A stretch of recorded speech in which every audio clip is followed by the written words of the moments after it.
हुजूर आ रहे हैं।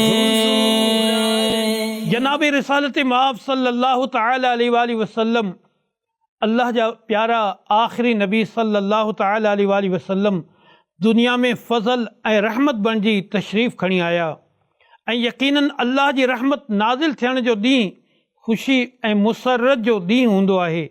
जीअं क़ुरान करीम में अल्लाह तबारक व तआला इरशाद फ़रमाए थो, कुल बिफ़ज़लिल्लाहि व बिरहमतिही फ़बिज़ालिका फ़लयफ़रहू हुव ख़ैरुम मिम्मा यजमऊन।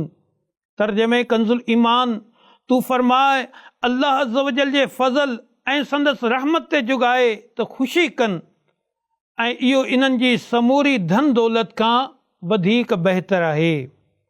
अल्लाहु अकबर। अल्लाह जी रहमत ते ख़ुशी मल्हाइण जो क़ुरान मजीद असांखे हुकुम ॾेई रहियो आहे।